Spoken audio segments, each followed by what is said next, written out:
The Children's Museum of Houston has always been an exciting place for kids to learn and have fun at the same time. There is currently an exhibit on Newton and his 3 laws of motion that lets children and adults alike get hands-on with the way Newton's laws affect our lives. Melissa Denman gave us some information on the exhibit. The Children's Museum, we want children to come here and of course have a wonderful time, which is not hard to accomplish, but we also want them to learn from all of our exhibits, and we teach them so many 21st century workplace skills and just, things that they use in their daily life and answer the questions that they may not have even thought of.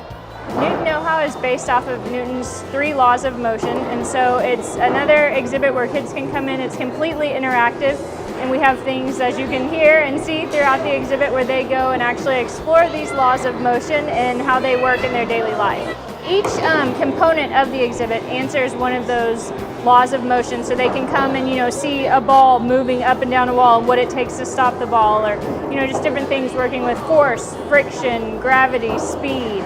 So they're, each law of motion is acted out in the exhibit components. Physics and laws of motion do apply to what everyone does each and every day from the moment you get out of bed. So in this room, it's all a Newton Know-How exhibit, and so the kids can go and, like we were talking about, run a ball down a track and see what makes it go and what makes it stop. There's big funnels, and they can run the balls around that and down. There's just so many different things that all explore friction, force, gravity, momentum, speed. We were curious to find out what Newton's laws of motion actually mean, and we sat down with HCC physics professor Dr. Kumela Tafa to give us some more information. Newton came up with his 3 laws of motion, when there are no interaction between the objects, and when there are interaction with objects. Singling out one object, how does the object in question is reacting to the interaction with others, and how do actually 2 objects interact with one another. So these are the laws of motion. So let us spell them out. 1, the first law, as it is called, if an object is sitting, is going to be there forever. Or if it is moving with constant speed on a straight line, is going to continue to do so unless something causes it to change that state of motion. This is called Newton's first law of motion. The next one is probably a natural extension of the first one. What if there is external influence on it? That means if other objects exert some kind of interaction or force on it, then it's going to change the state of motion.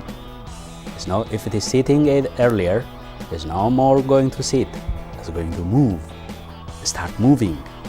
If it was moving on a straight line with constant speed, it's going to change that course of speed. That change, course of speed, is called acceleration. So the interaction, if we call that force, is mass times acceleration. The other one is Newton's third law of motion.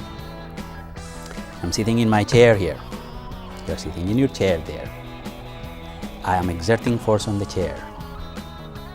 Well, if the force on the chair is the only force on it, and I'm not having another force from that chair, I'm going to fall down, which means there is a reaction force from the chair on me. That is what you call action and reaction forces. All forces exert in pairs in this macroscopic world. These are the 3 Newton's laws of motion. For more information on the Children's Museum of Houston, visit cmhouston.org. And for more information on the Science Department at HCC Southwest, visit southwest.hccs.edu, then click on Academics, and then click on Physical Sciences. For Day Trips, I'm Kerry Gordon.